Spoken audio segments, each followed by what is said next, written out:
Have I Got News for You is back for another season.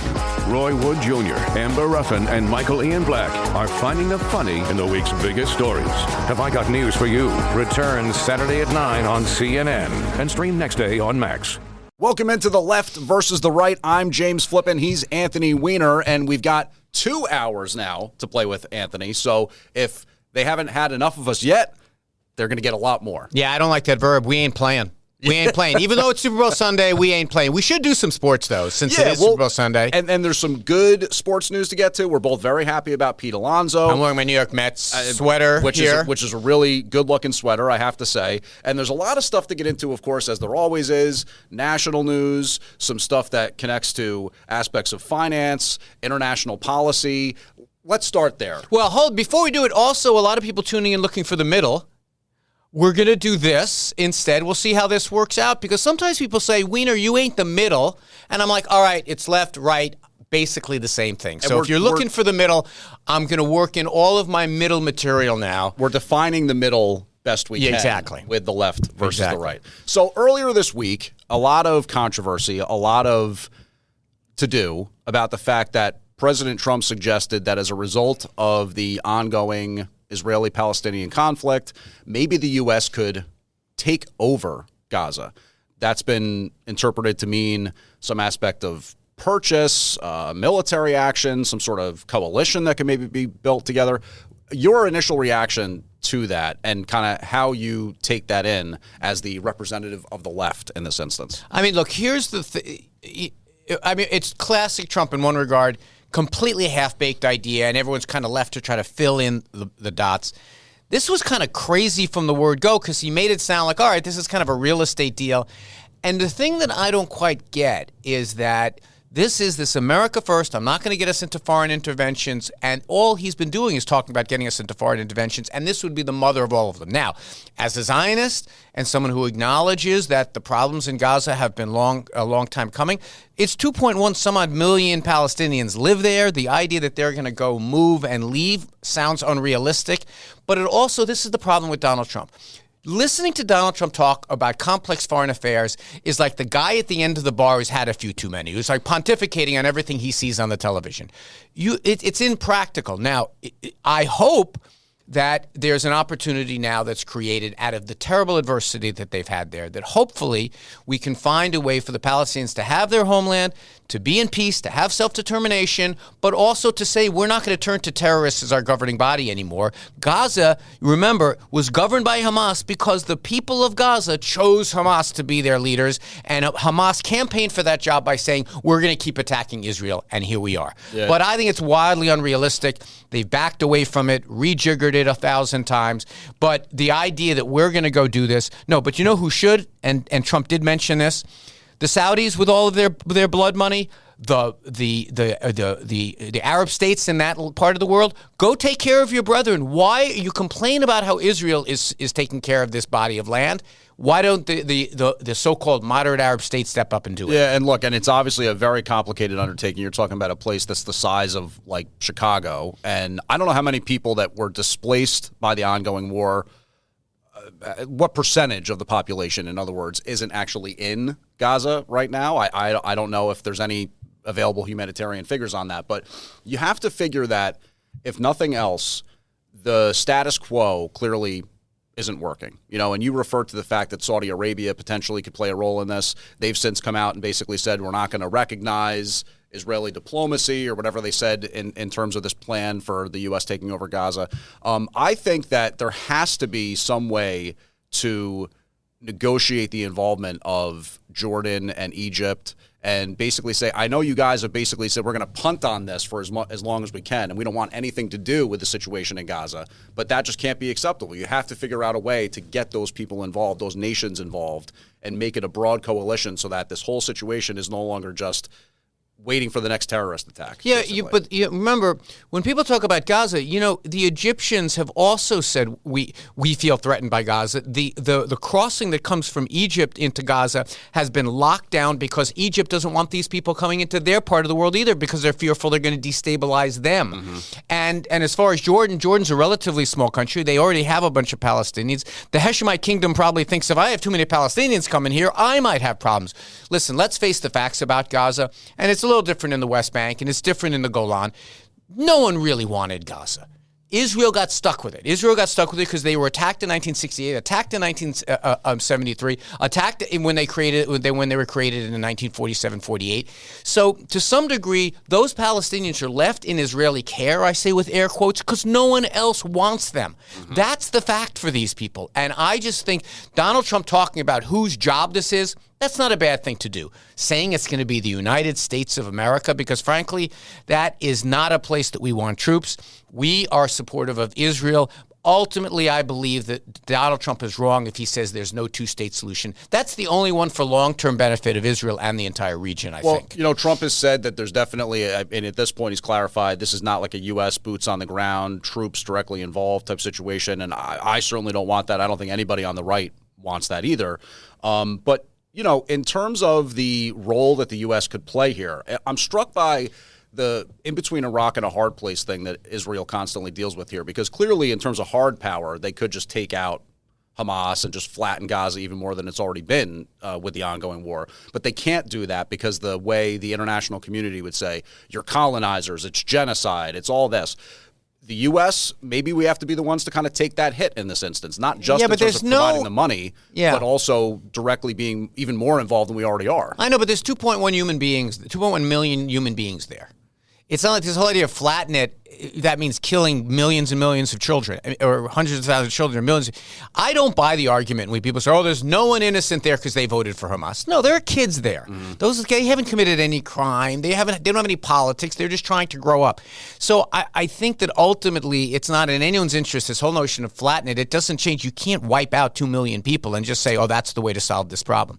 Look, it's complicated, but let's remember something. The ideal here is that the two parties negotiate, that the Jews of the region, Israel, and the Arabs of the region, everyone else, sit down and negotiate this thing.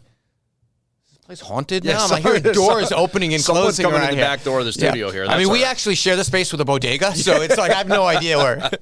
But long story short, it has to be negotiated, and I want to point out for all of my friends on the left who want to blame Israel, it's been the Palestinians who have walked away from the bargaining table, not the Israelis. That's fair. I mean, that goes back many, many years, and Yasser Arafat and the decisions made to basically not reach a compromise and the inability to do so is well established.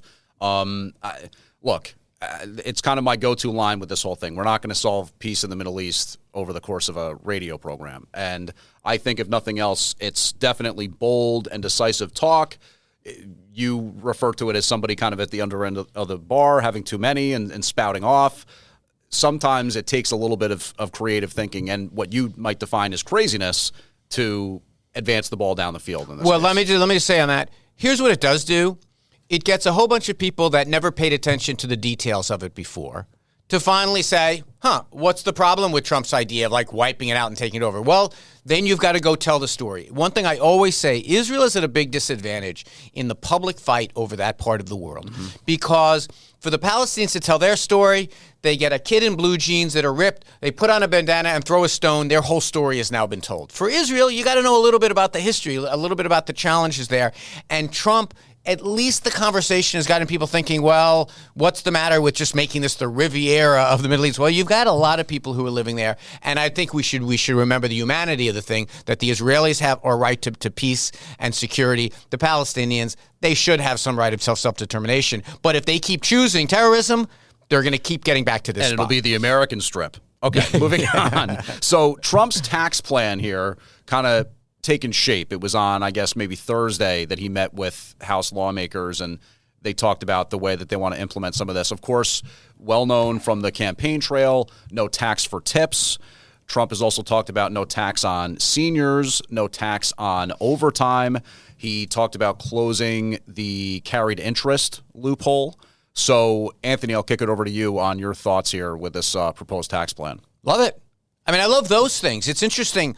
Donald Trump is saying, I don't want to tax on Social Security. By and large, the people that live on Social Security are middle-class people, and those people that are kind of largely struggling to make it. Social Security is the best anti-poverty program we've ever had in this country. Tax on tips, I'm fine with it. I'm not sure why we want a certain amount of income for just this type of worker, but people earning money on tips. Trump had to try to win Nevada. No, I'm kidding. Hey, that's why campaigns are sometimes good, when people have to sometimes say popular things.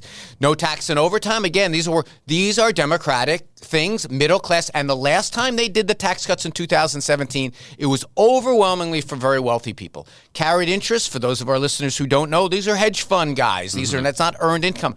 That's great. Here's the problem, though. There's a lot of money in their proposals. And generally speaking, the Republicans have said, we don't want to give tax cuts to those people. We want to give tax cuts to businesses, tax cuts to the very wealthy. If we can figure out a way to do it. But some people at this table are very concerned about debt and deficits. The 2017 tax cuts created an environment where Donald Trump was responsible for 1/4 of all of the national debt we've run up in this country. He did himself in 4 years. This sounds like it's going to make it worse. But as far as those proposals, those Democratic proposals, more power to them. Well, look, and I think that the overarching theme, potentially even of the second Trump administration, could be called negotiation. And I think that you have the same theme bleeding over from the Middle East to this whole tax plan.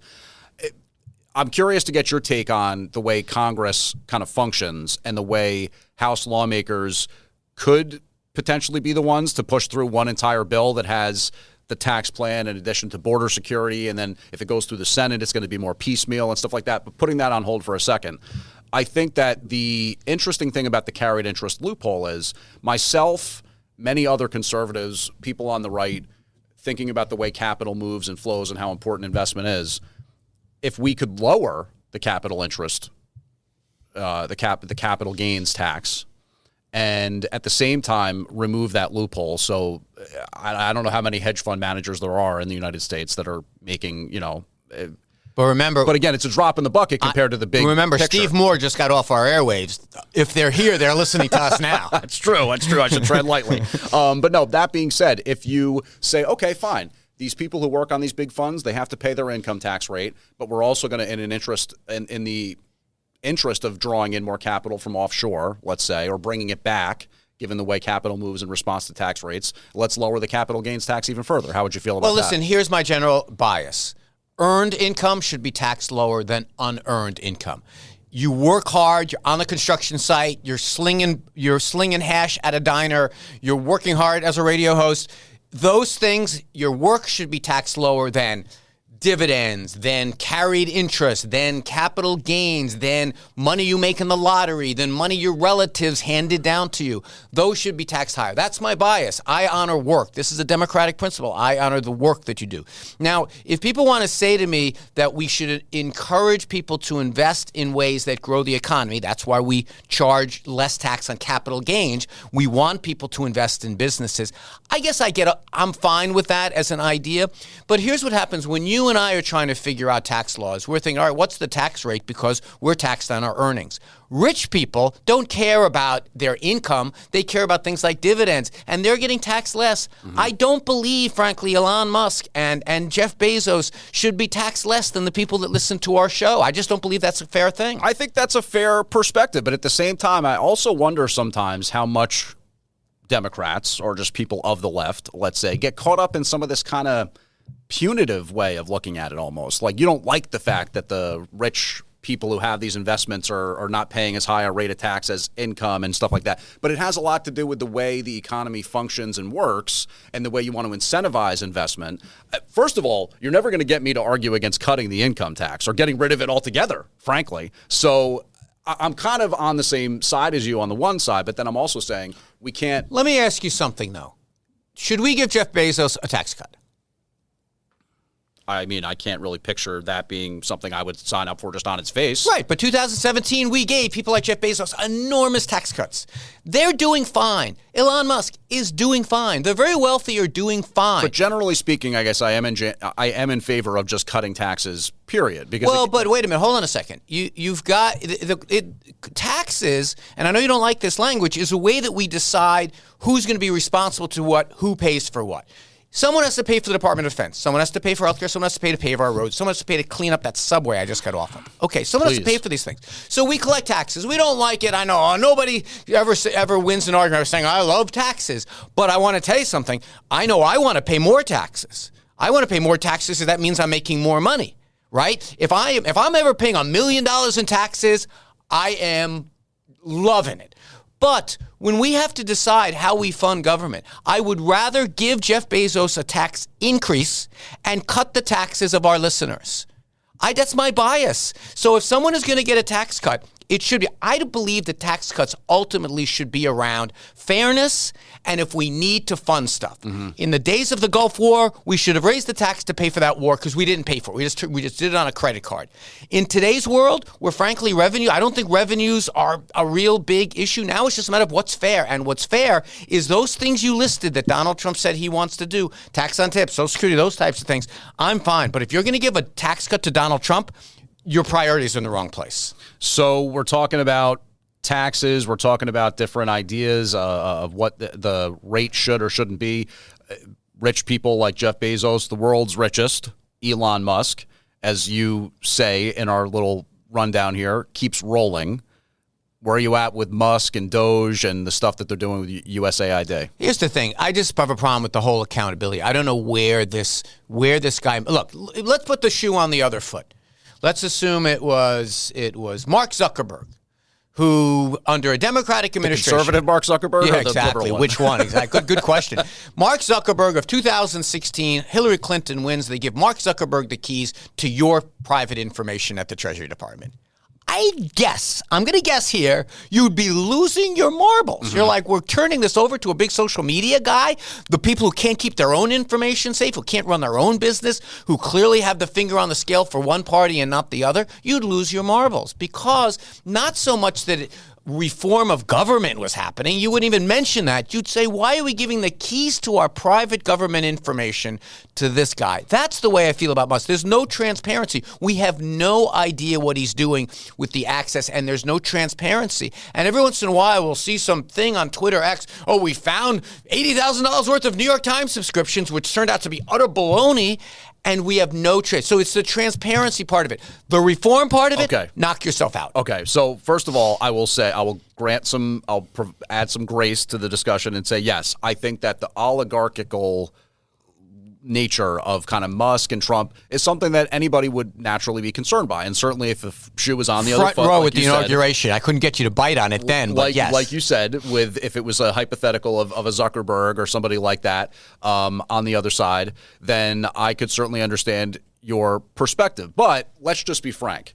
In terms of the so-called access to information that Doge has or whatever, your concern is your own, and it's warranted in that respect. But he's not using it to like dox people or try to steal people's identity or get their social security number and put it up on the web. It's about looking at the way this money is being used. Says who? On behalf of the taxpayer. Says who? I mean, again, says the chief executive who's employing this team to basically work on his behalf as a high-level efficiency But it analyst. doesn't. So hold on a second. Donald Trump has not said he knows every last thing that this guy's doing. That's the problem. You've deputized this guy who's not even a cabinet-level official. He's not been approved with advice and consent. He spent hundreds of millions of dollars to get into this position by supporting Donald Trump. I guess my thing is, like, you say, I trust him. I mean, that's the short version. Sure. I trust him with the keys. Or trust Trump. And my question, trust Musk. Right, but I'm saying who's the guy that chose him to be in that position? I get it, but we have systems of government. Like, for example, I'll give you an example. We have the Government Accountability Office that found $238 billion worth of waste in the government last year. Okay, the Republicans never took up that bill, never took up that report. Rather, the inspectors general, whose job it is to go dig deep into agencies, they were just fired. I am just suspicious of the guy in terms of the goal, a top to bottom review, going after AID, less than 1% of the budget. Wake me up when you get to the Defense Department. And I definitely can't sway the concept away from not trusting Elon Musk. That's going to be probably where you're at for the remainder of the show and who knows how long. But I will say, don't forget that the judge just said the most DOJ can do is basically say to an actual government employee, this is what we should be doing based off our analysis. So when we come back, we're going to talk about the transgender ban, maybe the military, but also really sports, girls' sports, and keeping biological men out of girls' sports. We'll talk about that. Are eggs rising in price, lowering in price? And what about the CIA and its connection to all this? It's Anthony Weiner. I'm James Flippin on the left versus the right. This episode is brought to you by Shopify. Upgrade your business with Shopify, home of the #1 checkout on the planet. Shop Pay boosts conversions up to 50%, meaning fewer carts going abandoned and more sales going cha-ching. So if you're into growing your business, get a commerce platform that's ready to sell wherever your customers are. Visit shopify.com to upgrade your selling today. Welcome back to the left versus the right. I'm James Flippin, and he's Anthony Weiner. So, Anthony, as one of the resident leftists here at the station, you can appreciate the One fact. of them? Who's the other? The only? Yeah, more or less. Someone called you the token liberal. Yeah, that's right. At That's WABC. the token, exactly. So I guess in some ways I'm like the token member of the LGBTQ, I guess. And in that respect, I don't want to hear about your hobbies. and in that respect, my lifestyle. And in that respect, the transgender issue is one that I'm kind of often asked to comment on, or people want to know my opinion. And I do think that there ought to be a place in our society where, consenting adults, people who feel really strongly about their gender identity and they want to go through with it with hormones and plastic surgery and that's their right to do so. But when it gets involved with kids, I think is when a lot of people on the right get a little bit more squeamish and object to a lot of the stuff. So in that respect, with sports, it's kind of a similar thing, right? Sports are a protected thing. It's a created environment with rules and boundaries, and you can only do this and do that. And so it kind of makes sense that you'd have some level of qualification surrounding biological status and the concept of, men going through puberty at a different age and in a different way. So where are you at with this particular issue? And we can get into the military one a little bit too. We've done that in the past, but more so, I guess, on the context of sports. Now, I was hoping to hear you state your position. You're in a kind of a more. I didn't hear you tell me what yours is, but all right, I'll go first. That's, I guess, the prerogative, the guy that introduced the subjects. And if our listeners haven't noticed, we're letting you do that now because, believe it or not, some people thought my setups were unfair. Yours are impeccable. You're letting me pick up the ball and run with it. Here's what it is. Regardless of my gender identity. Here's what it is. It's your news chops. You're good at summarizing news because in addition to doing commentary, you do news. But anyway, let's look. When people ask me at the end of the day, why am I a Democrat? There are economic reasons that I believe in the working guy. I believe in standing up to bullies. But I also believe that Democrats fundamentally, and I personally, I don't like it when people single out the other and for ridicule, for persecution, for discrimination. And the trans community is this version nowadays of the other that people are beating up on. And you said the same thing with Nancy Mace, with the bathroom debate. Right. I just don't like that. I don't like when people do that. It's fundamentally the Brooklyn in me comes out about why are you targeting people that really can't stand up for themselves, either because they're small in number or discreet, or is it around their sexual things, or whatever it is. And I kind of am in that place about this too. For all of the talk that the Republicans do about DEI and trans and woke, do you know who talks about DEI and trans and woke? Republicans. Ron DeSantis waged a whole campaign about this for president, went nowhere with it. Books getting pulled off of shelves. And now who's eligible to participate in sports. And I got to tell you something, I don't care. If you want to go to a local school board and complain, if you have a child who maybe is in a sports, I don't hear those. I hear people going on Fox News, going on these airwaves, and complaining about how outrageous it is. And then when you look at the actual numbers that this impacts, it's single digits. And I just find it the ultimate in bullying. And I just say, listen, you're the president of the United States, Donald Trump. You lead all the people. It is always going to be easy to single out a migrant or to single out a trans person or to single out someone who's in a minority group to be punished. Don't do it. Don't do it. Look, and I appreciate that. Like, I really do. I think that perspective is really noble in the sense that you talk about you don't want to see people who are in any way marginalized or kind of being made to feel different, to not feel as though they have some champion kind of in their corner. And I totally get that. But I wonder, you're a father to a son, not not a girl. But, I mean, think about that, right?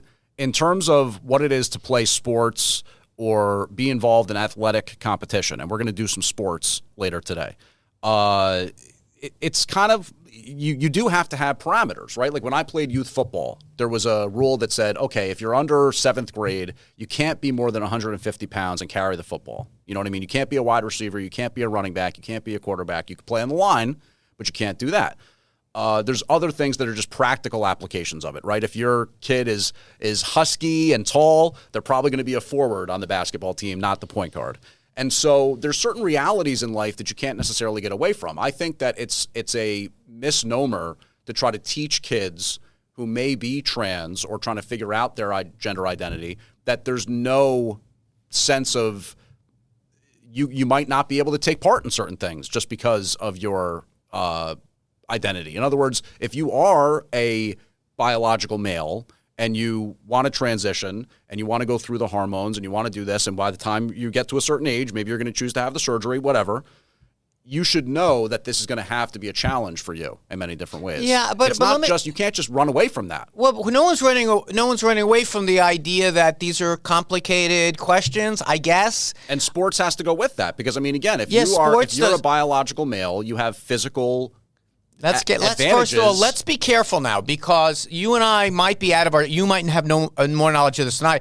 I have seen people that might be defined as biologically female, two of them standing side by side where one could be muscular and husky and have a high level of testosterone and another one is very small. There are individual differences with people. But I guess the problem that I have is that, the basis of the word liberal is liberty and libertarian, with something you and I have in common. That's why I don't like to use that word. I like to say progressive. No, I understand that, but you do from time to time on your Wikipedia page say libertarian. Slip up. And the libertarian part of me is like, I don't want government getting into certain conversations that they're just not good at. They're not good at deciding when a woman's health is at risk. Stay out of it. They're not good at deciding whether a family should have a child. Stay out of it. But let me just finish this thought. Okay, fine. So the idea that now the president of the United States, with one of his dopey 200 proclamations with the Sharpie that a 9-year-old might yet use, is now going to make this proclamation from the White House, to me, seems like an overstep, particularly since the section of the law they're using is one that gets enforced by, wait for it, the Department of Education. And hopefully that'll be going away soon. But talk about hypocrisy. First of all, I want no Department of Education, but I want all their rules. A 9-year-old would use a magic marker, not a Sharpie. So let's just get that straight. And then I think even in terms of, family building, women's right to choose and stuff, you, of course, are someone who believes that there is some cutoff in terms of abortion. I believe my legislators should stay the heck out of it. I believe small government. Entirely. They should stay. So you don't think there should be any statute against? For me, I could not imagine ever having an abortion. Jack Jordan was born. I can imagine it, but I'm a fully grown adult that can make a decision. And my former wife, we don't need Tommy Tuberville telling me whether I should have an abortion or not. No, but wait a minute. Hold on. I'm trying to get this straight. And we didn't even plan on getting into the abortion thing per se, but it's kind of similar. In other words, you would agree that you're not going to have abortion in the 3rd trimester. If it's medically necessary for that woman, of course. Okay, fine. I don't have a problem with you're saying life of the mother. No, I'm saying, why are you asking me to make rules? For who? Find the woman I'm making a rule for and tell me why I should. Why should I be making rules for any woman? In the hypothetical scenario, you're saying?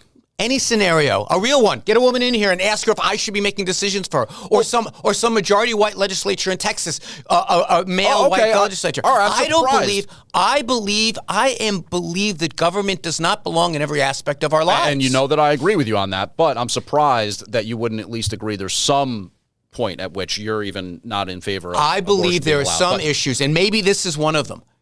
The how much testosterone someone can have to be eligible to be on a swim team at the University of San Jose? Really? Okay. That's what we need our president for? The reason he's doing it is to bully the other and give content for Fox News. I don't think that there's any real reason for it. You are well in your rights to feel that way. I think that the truth is there are many girls and their families who feel as though they end up getting bullied. Because when it comes to athletic competition and their desire to play soccer with fellow girls, play volleyball, to be involved in swimming competition at a higher level, let's say, they feel as though it's unfair and inherently unjust for them to have to compete with biological men. Right, and but I understand that you're saying you don't want to have any line drawn or anything like that. Or I'm not trying to be facetious. Here, do this. No, I appreciate it. Next time someone calls into the station, and you've been doing a lot of shows, and hopefully you'll be doing more. Someone calls in about this.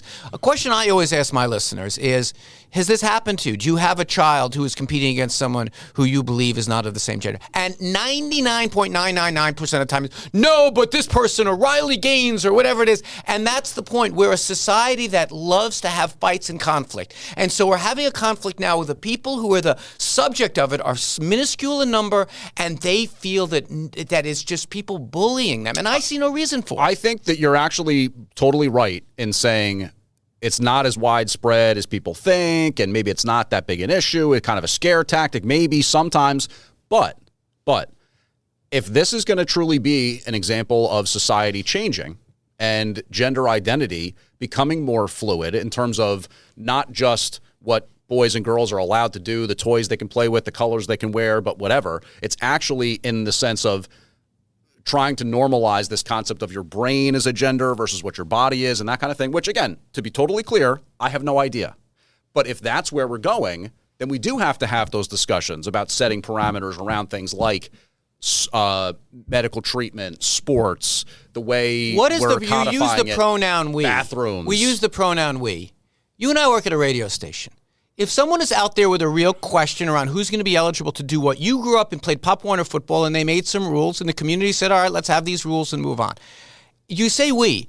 Everything does not have to be your government telling you stuff. Wow, I'm loving this, actually. 100%, right? I agree with you on that. You and I, the Venn diagram of where liberals and conservatives used to agree used to be much bigger than it is today. Right. I believe that any conservative that says, I want to go into a woman's hospital room and make a healthcare decision for her is a phony conservative. I think real conservatives are the ones that say, you know what?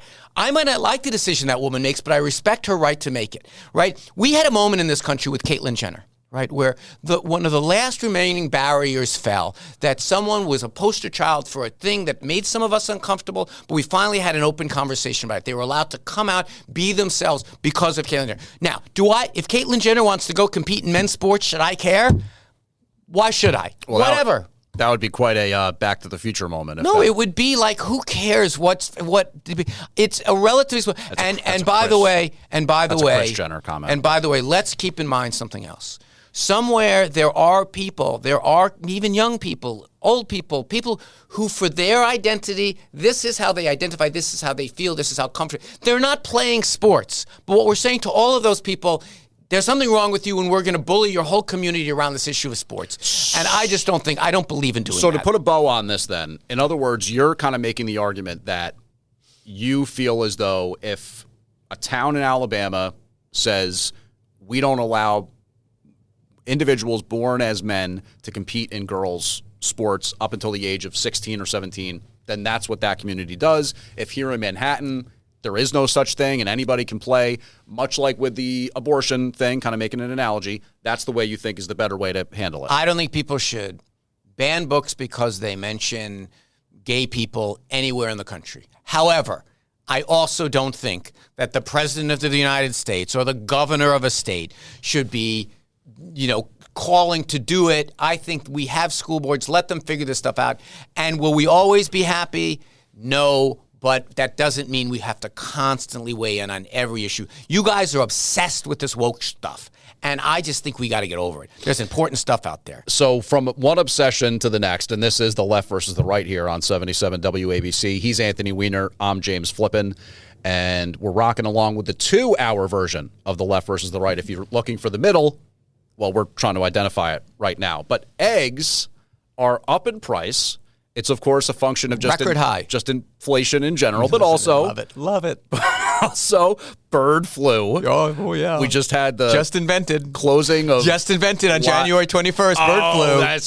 That's totally. It was a bigger story before that. So, you had the live poultry market shut down in New York. I didn't even know that we had live poultry markets. You're staring at the trees and not the forest. Okay. And for those of you who are listening, I still wrote most of these headings, and I wanted to get this one. You didn't do your fun. What would your fun headline be? What would your headline be for eggs? I mailed it in. What came first, the chicken price or the egg price? I don't know. The point I'm making here is that like the swallows to Capistrano, we now see rise in confidence about the economy and how well the economy is doing among Republicans who just a month ago were saying everything was terrible.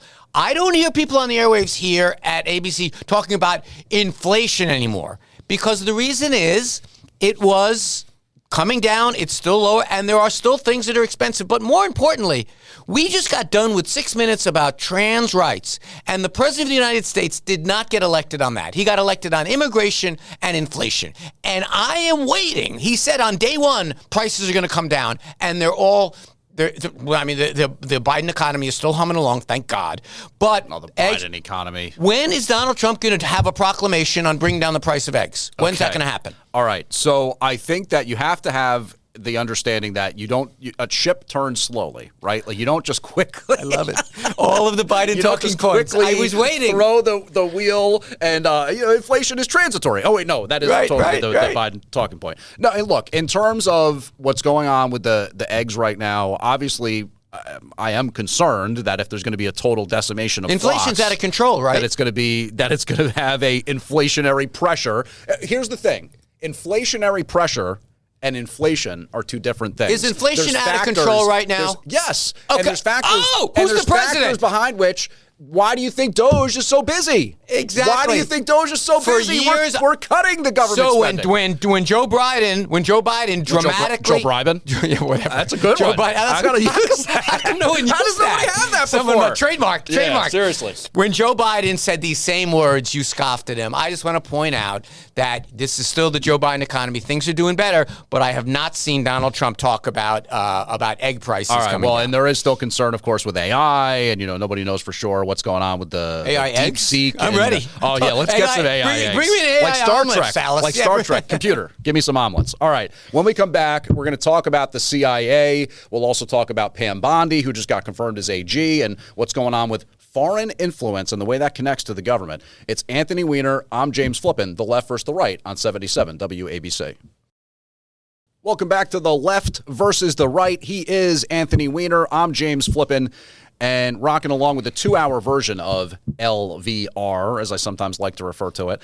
But, we're getting into this issue now surrounding the CIA, the FBI, issues of transparency, and also government efficiency. And vengeance. Okay, vengeance. So, Anthony, what do you see as kind of going on right now and what you call the outing of the CIA? Well, we had two big pieces of news this week that I think are kind of one and the same, in that the White House apparently asked the CIA, tell us everyone you've hired recently, because they're trying to weed out whatever influence of whatever past administration. If there's a through line for everything that Donald Trump is doing, it's trying to pull up by the roots anything that was done before, including by the Biden administration, including his own administration. AKA draining the swamp.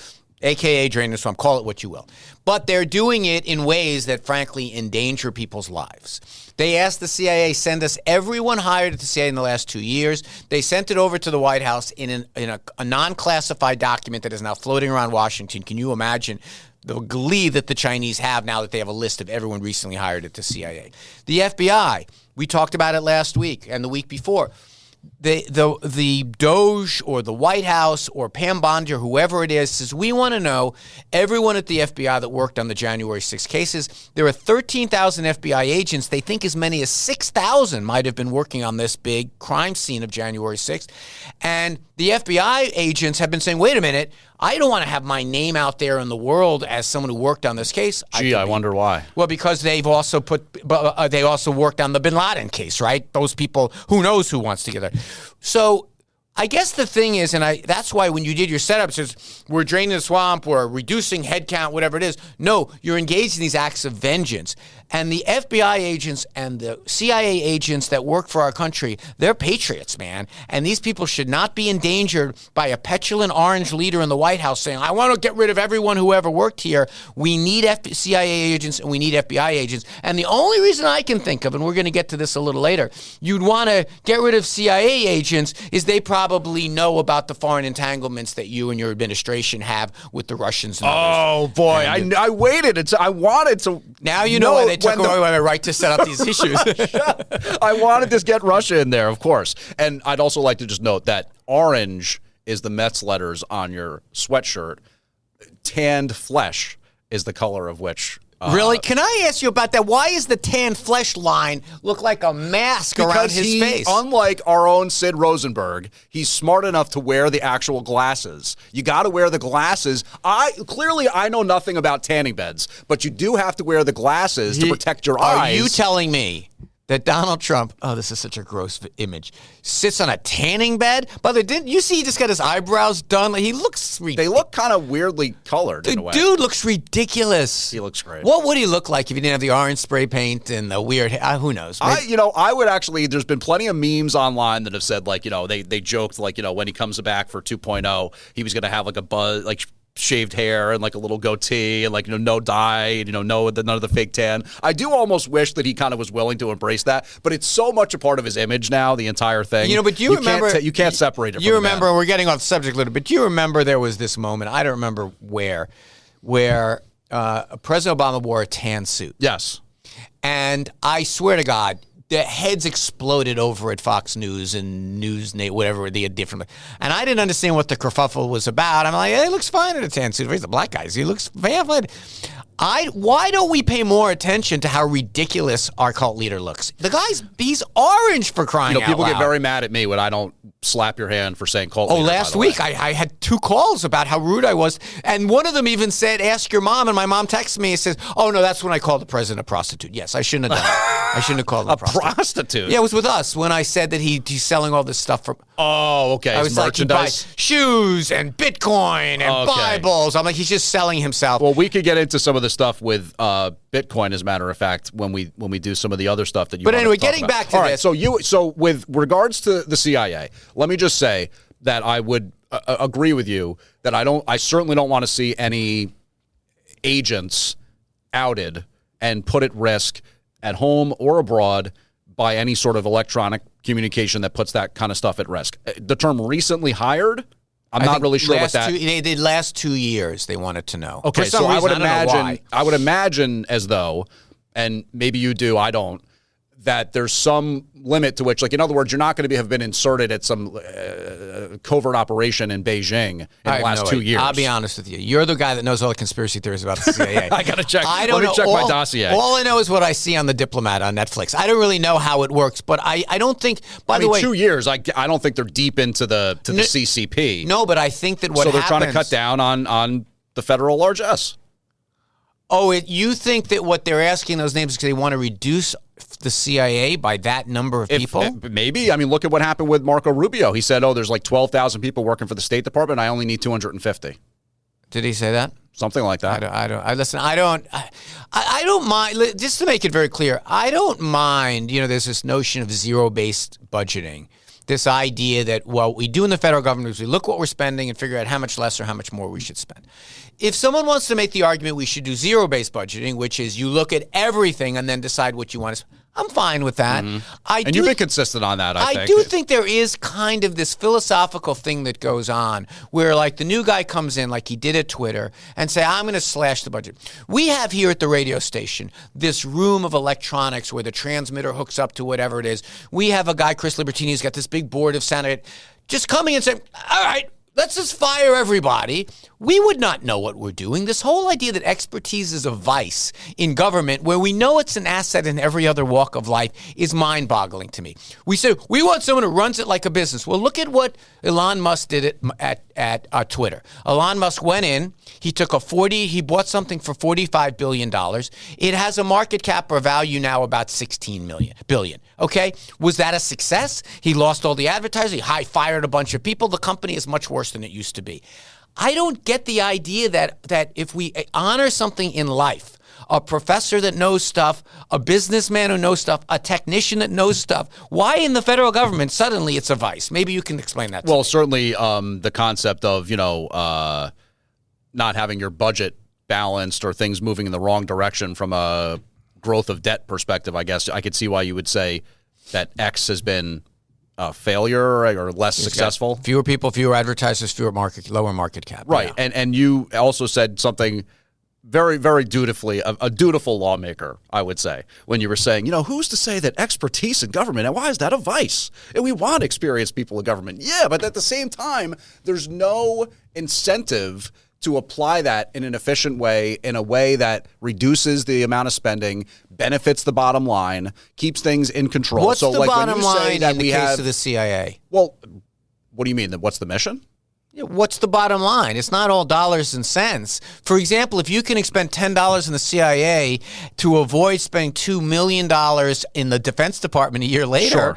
that seems like a good value. That's the if problem. If you're buying Twitter and it's tanking financially to save free speech and Western civilization, then I would say that's a success as well. But let's just leave that. Okay. Let's just leave that there. That being said, in terms of the CIA, and you talk about the ability potentially to do something in a more covert way, and then you're avoiding all-out war somewhere or something like that. Should we crack the egg, no pun intended with the inflation argument, on the USAID and Actually, all this stuff AID that's is going on? That's another great example. If you're able to prop up a civil society so they don't elect Hamas, as an example, although they're not functioning very much in the territories, it's worth it for us rather than have the Department of Defense have to go buy a bunch of missiles a few years from now. I guess the point I'm making is that everyone is like, okay, Musk is a good to an average businessman, right? He's a clear, great engineer, good to average businessman. I don't know if you've seen a Tesla truck recently. Oh my God, I would put a gun in my mouth before I would ride it. Some people really like him. Well, apparently not. Their business is falling off. They can't seem to compete in China. That's why he's trying to coddle his Chinese overlords. But my point is, in government, when you're hiring someone to collect the garbage, you're doing that because you want sanitary streets, you want clean streets and fewer rats. You're not going to make a profit doing that. True.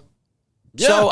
So that's just. But you also don't want to be running massive deficits to the point where like the national one is upwards of $38 trillion and growing, and like debt service is like a quarter of the GDP or whatever it is. You know what I mean? Like you do want to have it in control. So in terms of the need to look at all aspects of government, like you said, all the different aspects of budget. But just let me talk about this, right? Because the point you're making is really, really fascinating, and one that I think needs to be addressed.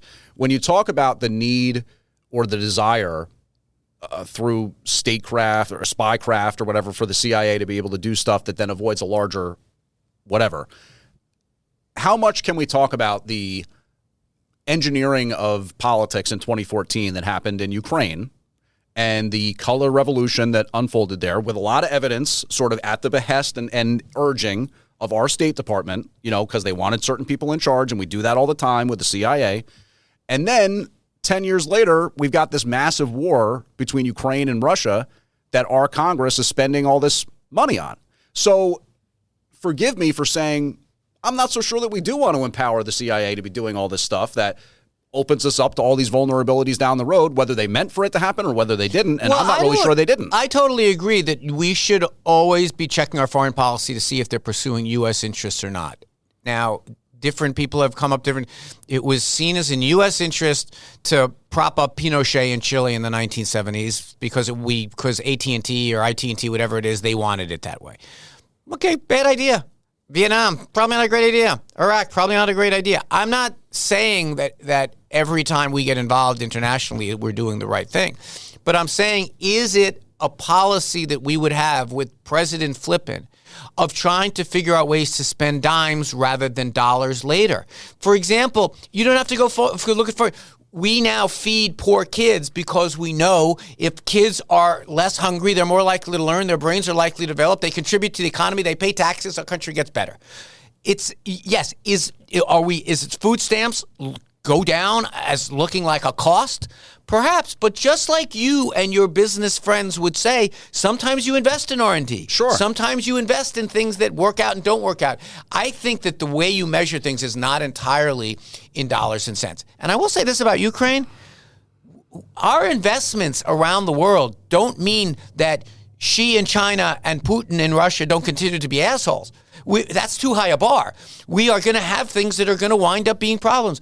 Does that mean we, the most powerful nation on earth, don't do what we can to try to get U.S. interests advanced? Well, again, I'm going to resist really, really hard the temptation to snugly pull on my tinfoil cap, as you would accuse me of doing, with regards to whatever these USAID-funded NGOs are doing on the ground there in Ukraine, and the fact that we never really hear about peace talks, but we hear about all the money flowing over there. So, like, forgive me for basically saying, okay, sure, I'm sure there is pressure from Putin and the ongoing desire to not see Ukraine be a member of NATO and all that stuff that we've talked about. But why is there so much U.S. money flowing into this situation, and yet First we of all, never hear about... most of the money, unlike what your cult leader says, most of the money is coming from Europe, not from us. Bad Anthony with the cult and leader. most of the money that we're sending is not money anyway. It's armaments that are made by U.S. citizens and U.S. companies. And frankly, I don't like it that there's a war going on, but there's a war going on because Putin invaded another country. You know, this whole like CIA this and Orange Revolution. Putin invaded another country. I'm going to say that again because I don't know how you missed it. Putin invaded another country that is a friend and ally of ours, okay? And now they're trying to repel that country. The peace talks, well, if the peace talks in your mind are give away half your country, I don't think we would do that. I don't think the Ukrainians should be asked to do Well, that. I mean, we talked about it earlier in the show with regards to Gaza. And you know that the Israelis have been willing to give away land in the southwest or west portion of the country if that means in a conciliatory way we can have peace and lasting peace, and that's been rejected. So, yeah, you do have to have the ability to have loss on both sides. In other words, like, why don't we ever hear about peace talks there? And how much is it? Because we want the gravy train to keep flowing here, and Lockheed Martin to keep getting paid. And very big difference. Well, by the way, and also the citizens who work in those companies, you guys are so pro-business. There are citizens of the United States, mostly in red states, that work for companies making bullets and making bombs and making tanks that are benefiting from this. And by the way, so are we in our national security. We're getting to see what works on the battlefield against one of our... This is the dream, it should be, the dream of people like you who want a smaller footprint and a smaller government. We have a proxy army that's fighting our biggest opponent right now, and all we have to do is send them guns. To me, it's a pretty good deal. But wait a second. But I don't want just the grist mill to be churning out dead Ukrainians and Russians with the goal of figuring out call what your works buddy on the Putin. battlefield. Yes, an invasion was a terrible thing, and the Israel example is so ahistorical it makes my head hurt. Let's remember, the West Bank is what the Israelis took as part of the war in 1967 when they were attacked, when they just had a narrow sliver of land, and that was... Now, you can make an argument that going back in history, maybe they shouldn't have kept that land as a buffer on their west side. Okay, I'm open to that idea. And now they have said repeatedly in negotiations, we will give some of that back to the Palestinians. Well, yeah, I mean, you go back far enough in the 20th century, then it gets even more complicated in terms of what is or isn't there in the Levant. So... Well, let's not don't get all Palestinian on me now. Let's just, if you want to go back, we can go back to this book. What's it called? The Bible. Yeah, we can go to that one as well. All right, so we are gonna take a break here, but when we come back, we're gonna talk about Pam Bondi and how that connects to some of this discussion over foreign influence. We've got to do some sports here. It's Super Bowl Saturday. How about that? It is. I Super wore Bowl. my Mets. You wore your Mets here. thing, and we'll figure out what our favorite maybe Super Bowl traditions are, or foods, or whatever. Are you going to a Super Bowl party? To me, this is hockey season, man. Oh, yeah. All right. It is hockey season. All right. Well, when we come back, more of the left versus right. He's Anthony Weiner. I'm James Flippin. Welcome back to the left versus the right. I am James Flippin, and he's Anthony Weiner. This is our second hour. This is where we'd normally be, kicking off the left versus the right. We're coming off the middle because we're trying to define the middle now. Well, but here's the thing. There are a lot of people, you might not know this because you only come in for this hour. There are a lot of people, according to Chad and John and Margot, that go up because they come in for the middle. They're usually more lefty, and this is where they feel comfortable, is with the middle. And then there are a lot of people that turn their radio off from 3 to 4 and then turn it back on. So we're just telling all those people you missed a really exciting first hour of left versus right. It's true. They'll have to come back next Saturday for more. Yeah, we'll see. Let's see if they keep doing it. To be honest with you, I have no vanity about this. I enjoy doing the middle, but I enjoy doing this as well. So whatever people have been asking for more of this show. I don't know why. And let me just say that for the fans of the middle, of which there are, because Lizzie and I were talking about it in the newsroom, that we're sorry that we had to take that away. You've not taken anything away. Let's just see. By the way, here's the good thing about this station is that, among other things, we're very adaptable. Like, we don't have a big board that has to go and make these decisions. You do a lot of, it's basically Chad who kind of runs the operations, John and Margot who kind of have said, just go out and make interesting programming.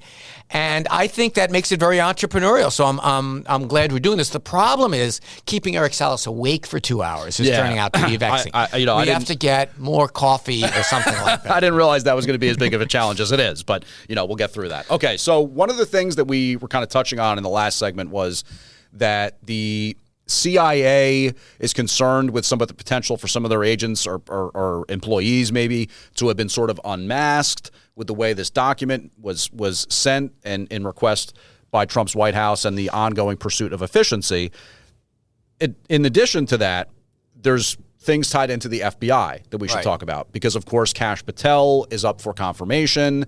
We have this back and forth between the White House and the FBI concerning the January 6th investigation. And then, of course, Pam Bondi was just confirmed as Attorney General. She's our Attorney General, right. So all this kind of federal law enforcement stuff is kind of starting to take shape. But why don't you kick it off with your thoughts on what was the conversation during the campaign? The conversation during the campaign was Donald Trump saying, I am your vengeance. We're going to pardon all of the January 6th people, which he then did. We are going to go after our enemies, go after anyone that came after me. And when the American people voted, in a very close election, they voted for Donald Trump. But then during the confirmation hearings on FBI and on Justice, the Attorney General, Pam Bondi, she said all the things you'd hope she'd say. We're not on a vengeance tour. We're going to follow the law without fear or favor, all of the normal stuff. And she squeaked by. And now, almost as one of the first actions, even before she got in the door, the Justice Department said to its police force, which is what the FBI is for the Justice Department, we want you to send us anyone who touched the January 6th investigation. And since it was so big, there were so many people involved. You still didn't watch the video, apparently. You're like the one person who goes downtown and says, where did those two towers go? I didn't hear anything about this. But there was a giant crime scene. So there were many, as some estimates are, as many as 6,000 officers of the FBI, agents of the FBI. As six? I don't even think I've seen it that high. I think I saw 4,000. I saw 6,000. How many agents are there? To about 13,000, a little more than 13,000. Wow. So if it's 6,000, that would literally mean that half about the agency was working on it. But so a bunch of FBI agents. That's prioritization, folks. Oh, my God. A bunch of the FBI agents who were in this category said, wait a minute, don't turn my information over because I'm fearful it's going to go out there in the world and I'm basically going to be the subject of whatever, death threats, whatever else. Yeah, but can I just jump in right there? Yeah. Okay. Isn't the proverbial left very much in favor of transparency when it comes to policing, body cams, disclosures of footage after the fact I'm with going to shootings? say yes, keep and going. We want to know the names of the officers involved in various incidents and stuff like that. I'm going to say yes, keep going. Okay. Where are you going with this? So shouldn't we have the same standard when it comes to the federal police Apparently force? these officers went to court to hope that their information would not be out there. Yeah, because they know they were involved in a totally shady operation. Okay, so isn't there a reasonable concern that a law enforcement officer who's doing his job, investigating a crime, is now going to have yahoos like you saying, yeah, they deserve to be outed, and who knows what comes after that? For sure. And remember, there are people on the internet, this may come as a surprise to you since you may be one of them, people on the internet who take that next step and get crazy. We had someone show up at Paul Pelosi's house with a hammer. We have people show up at a pizzeria in Washington looking for where's QAnon hiding. You don't do this. And don't do this. If you search Twitter for the name Anthony Weiner, the number of people with these crazy conspiracy theories about me that are out there, all I'm saying is there are crazies out there. But here's the bigger problem that I think all of this calls attention to, is you want all those people. Why? What is it that the Justice Department is investigating? They're taking people who did their job, who were not decision makers about what crimes they investigate, who were doing their jobs, cops. And again, I want to make this connection because you want to do this graceful thing of I support cops, but not cops who have a federal badge. All they are, I don't mean to diminish them, is what they are, basically federal cops who are doing the job of trying to enforce the law. They took an oath to the Constitution. And now thousands of them are being lumped into this people that the President of the United States, we're going to get vengeance against these people. I don't understand why we can continue to have this obsession around that. And let me just one point about the transparency thing. Do you know who we don't know the names of? All these 19-year and 20-year-old kids that are working for Musk. They're refusing to give their names, yet they have access to all of our private information. Well, I believe we do know their title: expert engineer, master engineer. Yeah, 19-year-old kid. So, all right, let's just say this. It is kind of fascinating to me the way that this works, where you guys on the left are kind of like big fans of cops, provided they're federal ones, I guess, and we on the right, we like our local cops, but not the federal ones. Apparently. So it does get a little bit silly after a while. I'll also just say that I kind of love the fact that I would say many on the left are not, and this is a gross generalization, but why not, aren't necessarily huge fans of Christianity. Unless it's Bishop Buddy, then they love Bishop Buddy and Christianity. I think most people who read and understand the Bible are liberal. Okay, that's an interesting interpretation. But I will also just point out that it's not QAnon. There's Q and there's Anon. This is not the first time you've done this. We've talked about that before. QAnon is a thing. They're two different things. There's Anonymous. Hold on. What? You're really going to look it up? No, QAnon, I assume, people say QAnon all the time. QAnon shaman. Right here, the first thing that comes up. Right, because the colloquialism is QAnon. Okay, I'm a colloquial, whatever that word means. I'm one of them. The way that people that don't really know about it all kind of just catch all the so term. you're flexing on how much you know. I'll be crazy. honest that I don't even really know that much about it, but I know that there are two different things. There's Anonymous and there's Q. And I'll be perfectly frank in saying I don't know that much about what it actually is. Now, I did QAnon, and here's what comes up. Wikipedia QAnon, although its origins an older conspiracy, first it was by Q in 2017. Then it's the New York Times, what is QAnon, the viral pro-Trump conspiracy theory? It's a thing. You're wrong. QAnon is a thing. QAnon, BBC. QAnon, what is it? Where did it come from? QAnon. So we're going with Wikipedia, BBC, and New York Times. QAnon, what is it? AJC, even better. What, the Jews you don't like now? Come on, pal.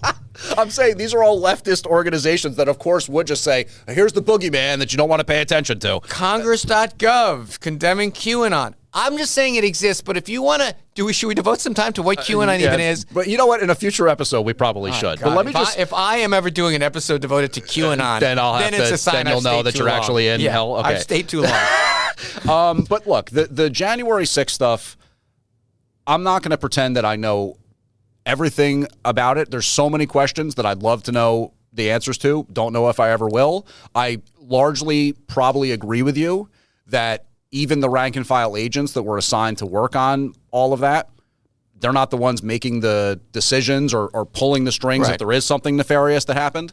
So for them to be caught up in a sort of unfair collateral damage way is definitely a difficult thing. But hold on a second. The FBI as a whole has lost the plot. Unfortunately, its rank and file members are kind of part of that. I know, but FBI is an institution made up of a bunch of people, and these are the people. This is half the people, right? Sure. I guess in terms of the field agents or whatever. Let me demystify it for you. There were allegations that a crime was committed on January 6th, dozens and dozens of crimes. The FBI agents are the ones that went and did some investigation to find out if crimes were committed. They provided informations to the prosecutors to go prosecute the crimes. Just the same way if someone gets mugged, a police officer would go gather clues, look at the video camera, and go do it. So that's what these officers... And they then testified with a hand on a Bible saying, I swear under penalty of perjury that these things are true. But again, just to play devil's advocate slightly and draw it out further, Derek Chauvin would tell you that he was just following his orders that day, that he was just trying to arrest a guy who was having an opioid overdose and freaking out, and it led to the death of George Floyd. Okay, but hold on. Let's keep the parallels consistent. That was the allegation of a crime by Chauvin. Who investigated that crime? Members of the police department who testified against Chauvin saying, yes, he committed a crime. Police officers can commit crimes, but the people that are being rounded up now by the Justice Department, the FBI agents, are the ones that investigated other crimes and they did their jobs in that way. Yes, but what I'm saying to you is, how would we even ever know if Derek Chauvin did or didn't know who it was if we didn't know who he was? We 100% did. We had police officers who gathered information, testified at a trial, and a judge and a jury said, yeah, Chauvin did it. And it's probably not even, it's a bad example because there's also viral video of the 8 minutes of what happened with the arrest of George and there's Floyd. No video of January 6th. That's right. No, but my point is to say that there are other instances in which cops, let's keep it on the local cop side, committed wrongdoings, committed crimes. Right. like the episode of Chappelle's Show, sprinkling crack on the guy after he had a car accident and saying, "Oh, he had crack." Like, of course we know that there's dirty cops, but if you never know who those people are because they're protected some way. Isn't this like the thin blue line stuff you guys always talk about? No, but you're losing. Like, in other words, you're losing the train. The 6,000 people people who are being rounded up are not being, unless you believe they did, are not being accused of any crime. They're being accused of investigating another crime. But here's the thing: there is a overarching allegation that you're sort of, in my opinion, pretending not to be aware of. That this is a conspiracy among 6,000 individual police, FBI agents? That there is some level of conspiracy within the FBI. I'm not suggesting that it was all 6,000 agents. Well, how would it go? But how would that conspiracy work? Just walk me through it. How would 6,000 agents conspire and no one step forward and saying, "Oh my God, there's a conspiracy going on here to put people in prison"? But I just said that's not exactly what I'm saying. What I'm saying is, if it was, let's call it, I don't know how many people you want to say, 2 members, a high-ranking member of the in a hypothetical, in a hypothetical that we're working with elements of the government to subvert the proper response to what was known to be a potential protest on January 6th that could breach the grounds of the Capitol. Furthermore, we saw where Capitol Police held open grates and invited people to come in and said, "No problem, come on in." That came out in trial and was come debunked. on in. So my point is, there's some suggestion. And I realize you're sort of not aware of this. You focus on the 6,000 that they're asking for the names of. What are they, but Anthony, in what your I'm saying theory, has is, done wrong? Talk about like the theory of discovery and transparency. That's what I'm saying. We want to know everything there is to know about January 6th. Everything there is to know. Okay, all right. Including the cops that were ordered to do this, go there. Who told you to go to Virginia, pull this guy out of his house in the middle of the night, shut down his firearms license, take away his hard drive? Who told you to do it? Okay, hold on a quick second here. First of all, let's go back to the setup that I did so skillfully, I think, about how Donald Trump says we're going to get vengeance on the people that investigated me. Okay, these 6,000 people, in a way, did investigate him because he was the one who called this rally and they were there in his name, etc. But what I don't understand is when you say that there is a conspiracy or they're trying to figure out what happened, there is so much information. We've had 1,000 some odd trials and proceedings. There's information galore about what happened. And you have these 6,000 officers who in one form or another took an oath to tell us what happened on January 6th. They did it in a fact-finding that they do as their job.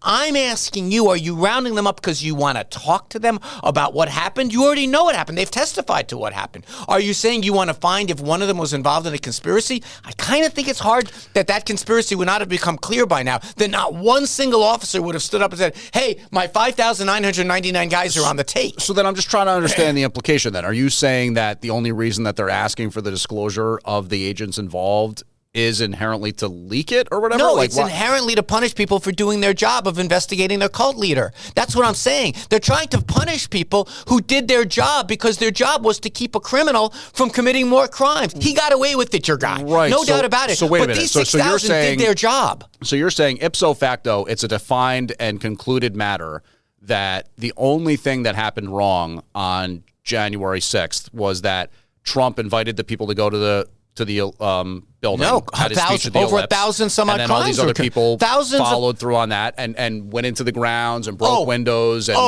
Yes. They would not have been there if Donald Trump didn't call this rally. Ashley Babbitt wouldn't have been there if Donald Trump didn't say go there and stop. You're saying that there is no ongoing question as to why there weren't National Guard members deployed there ahead of time, or why there was paid informants in the crowd. You want to have that. So you think that these 6,000 who worked on the case are being rounded up and their names are being turned over because someone at the Pam Bondi can't go to the FBI and say, "I want everything you know about the National Guard presence." The information is present. But so then I'm trying to understand, like, what you're saying that they, I'm if saying they they're have being the information, rounded they up. can get it. I'm saying they're being rounded up to be punished. This is not a fact-finding job. There's no need to round up their names if you want. Punished how? To be fired or to be prosecuted. But if they're being fired for doing something wrong outside the parameters of their job, they're being fired for doing their job. You're making that determination unilaterally about 6,000 people. No, Donald Trump said during the campaign, we're going to get vengeance and prosecute those that investigated me. These are the people that investigated him by extension, in his crazy mind. So, in other words, he has no right to know who those people were? He can't confront his accusers or whatever? I'm trying to follow along. I'm trying to follow along. Okay, the accusers, and we have to wrap up this segment, but the accusers are not are the individual cases, the 1,500 some odd cases. Yeah. Those are the people that they had a chance to call these FBI agents, cross-examine them. The data is, the information's out there. Now you're saying the cops that investigated my people, that found them guilty and sent them to prison, I want all of them to be presented in my office. Why? He said during the campaign, it is for vengeance. Okay. I believe him. So you're saying that because the agents responded, and I know we got to hit the break, because the agents were responding to these individuals who responded to whatever it was that happened on January 6th, that because they weren't okay. Simple. So the I'll make it very simple as we go into the break. Okay, fine. Simple as we go into the break. Yeah. 6,000 people were responsible for prosecuting Donald Trump's cult, and he wants to get even with those 6,000. And I'm slapping your hand for saying cult, and we'll take a break. He's Anthony Weiner. I'm James Flippin. When we come back, is the Trump family benefiting from some of the stuff that's going on here? Anthony thinks so after this. Welcome back to the left versus the right. I'm James Flippin. He's Anthony Weiner. And by the way, is this 2 hours going to screw up the podcast anyway? Now it's a 2-hour podcast? It's a long podcast. I mean, the amount of time you spend in the gym, it's probably not enough. Yeah, right. Do you ever go back and listen to your stuff?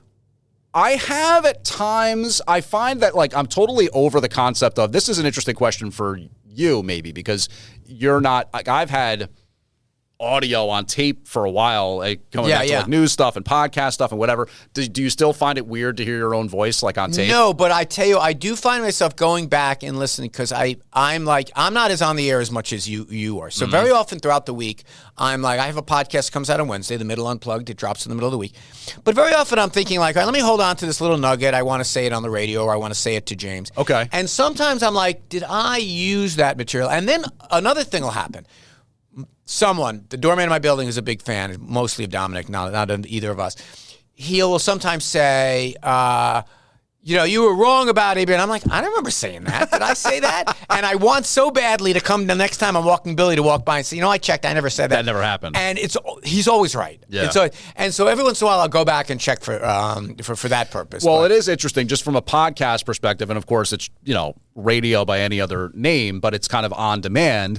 I do feel as though a lot of people just hit pause on the podcast, and whenever they pick it back up is when they pick it back up. So if it's 3 different commutes it takes them to listen to it, what does it matter? It's getting harder. During the campaign, it was kind of like every week was kind of the same. Right. We'd have outrages of the moment. It was kind of the same. Now, news is like sprinting. Like every day there's another development and another thing. So, yes. And we promised, we teased it, we will do it. I'm looking at Anthony's Mets sweatshirt right now. You want to see the funny thing about this? I don't know to if you'll get this on YouTube. It's a sweater that says Mets, New York, and then in big letters it says baseball. Because we needed that hell? Why did I need to be told that? If you are if your fandom does not even go to knowing what sport you're buying, then and since tomorrow is Super Bowl Sunday, I'll just we should do some sports before we'll do some of that, and I'll note that my cousin, in a very similar fashion, always objects to when commentators surrounding the NFL say, and this man took the football and ran it down the football. He's like, we know it's football. Yeah, I have a little problem with that also. The other thing, and we do it here, we do it here too, in the New York Football Giants. Dude, I know it's not baseball. You don't need to tell me the score. But that's tradition. It takes it back to the now San Francisco. If you're going to be tradition, then call them the New Jersey Football Giants. That is true. That is true. All right, so we have some stuff we want to get into here with Trump Jr. has signed a deal to be on the board of a healthcare company. Anthony's got some thoughts on that.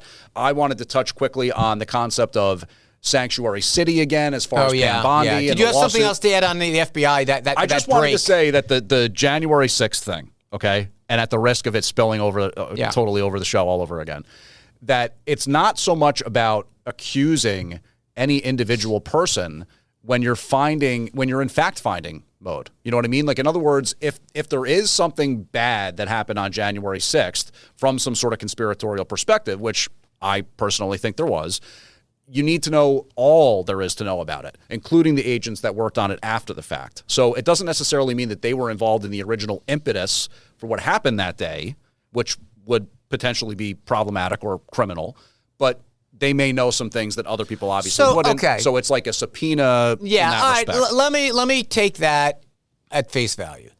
First of all, a conspiracy that in a way involves a force of 6,000 some odd people, even if there's 5 people in that conspiracy, you won't, that conspiracy won't last very long. These are people in law enforcement. If they think one of their brothers is corrupt, or 10 of their brothers are corrupt, and they're trying to bring down the president with a fake thing, I don't believe that. If you believe a conspiracy happened, I probably agree with you, but okay. that's not really what I'm saying. Okay, but you believe a conspiracy happened up above. It's like the institution, some brass, some FBI administrator, someone up top. Okay. In that case, if you want to engage in fact-finding, you don't need to round up the 6,000 anything. You now will have a head of the FBI. You've got a justice. Why do you need to know the names of those people? The implication, and this is clearly the way the world is interpreting it, the implication is those 6,000 people were involved in something nefarious.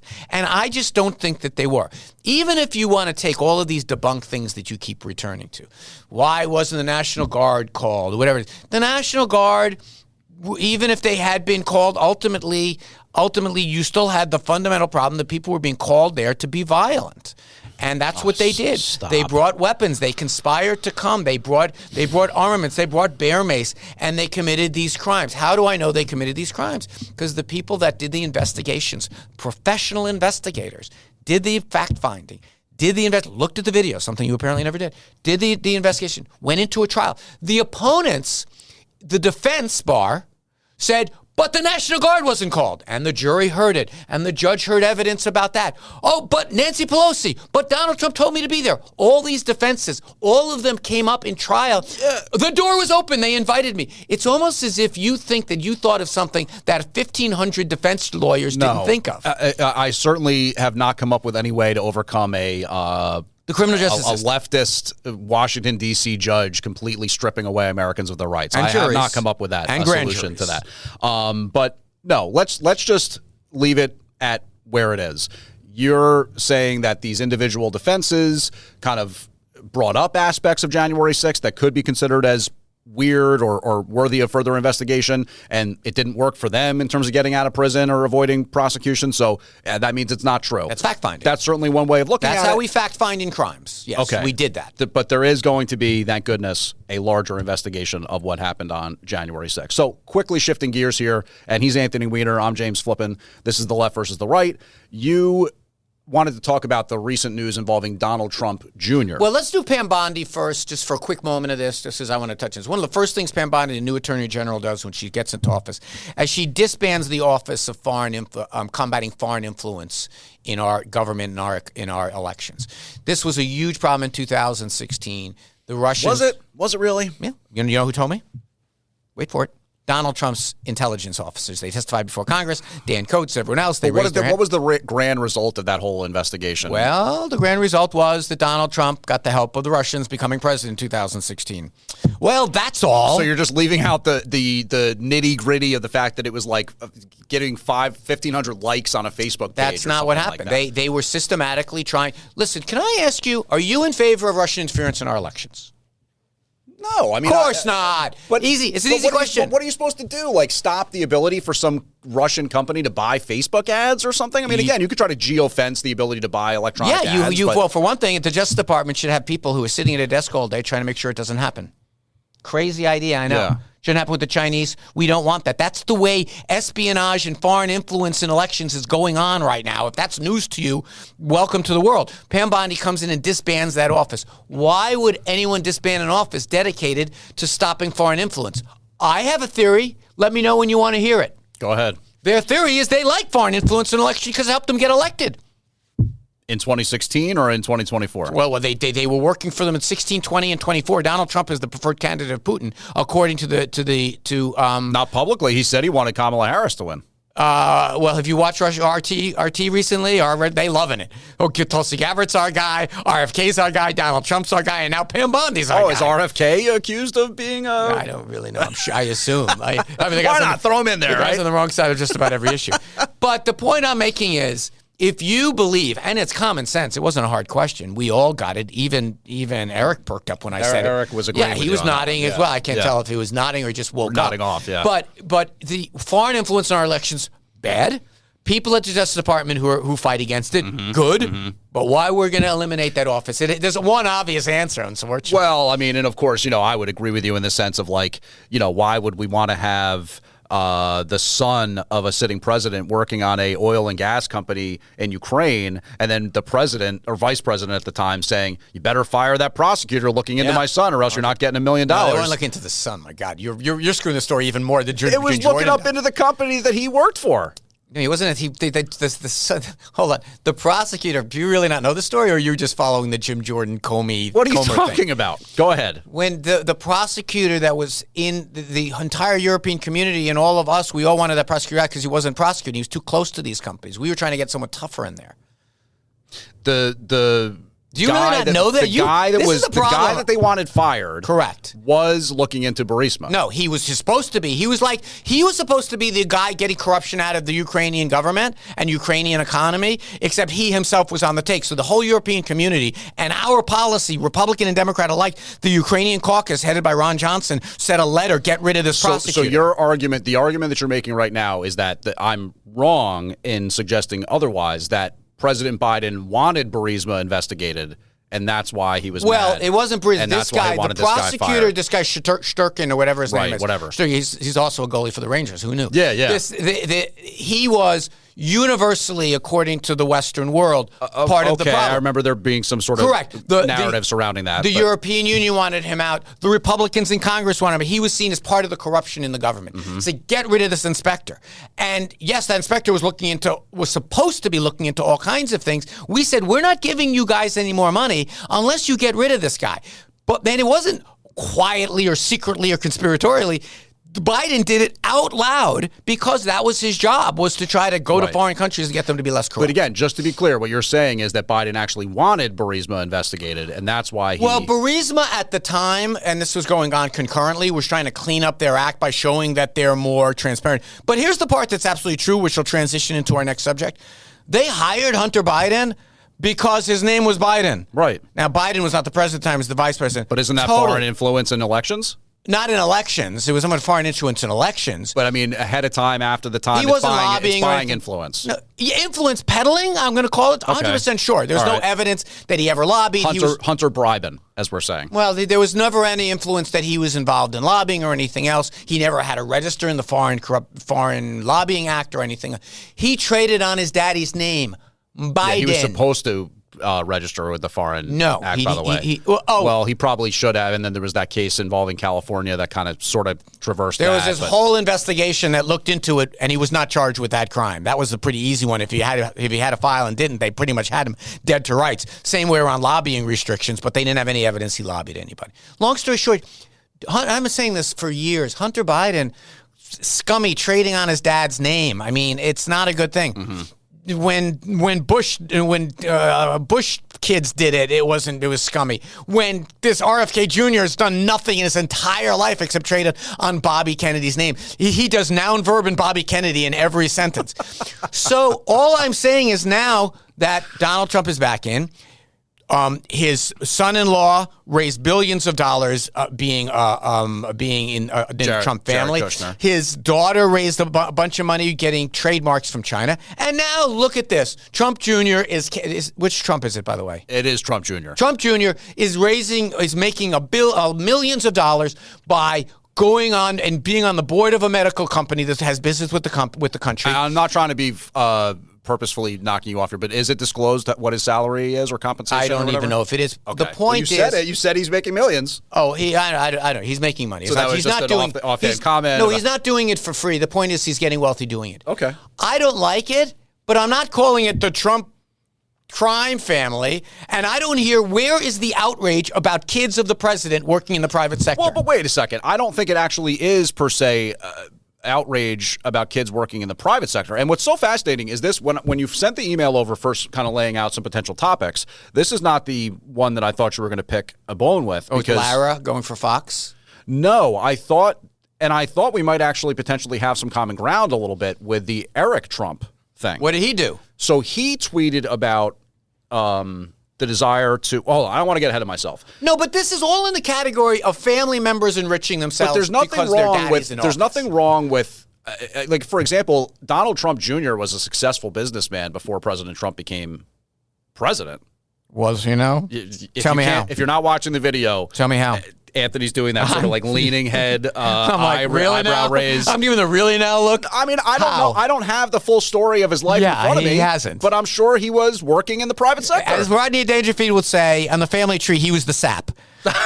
That's a good line for Rodney Dangerfield. But no, Eric Trump tweeted out something along the lines of, is it time to add ETH, which I think is Ethereum cryptocurrency? Yeah. And, there's speculation that was he sort of touting it there and saying this is a good investment, or was he arguing that the strategic reserve would be benefited by adding some Ethereum to the portfolio in addition to just knowing the Trump Ripple family, he had a finger in that pie.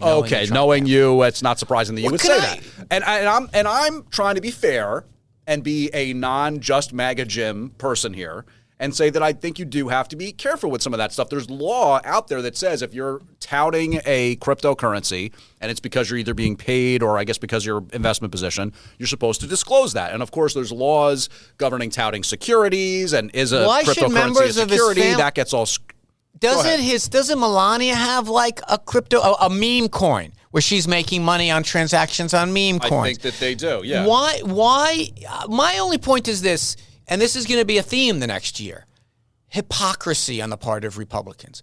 Outraged about Hunter Biden. The Biden crime family because he was hired on the board of a energy company or he did a real estate deal with a Chinese concern. Yeah, there are people who trade on names all the time. But you won't hear about it now. You won't hear Trump's crime family. Well, you will, though. I mean, again, you'll hear about, well, maybe not crime family because, again, you have to actually establish that there's something treasonous or wrong about being involved in a private company. Okay, then apologize now to Hunter Biden.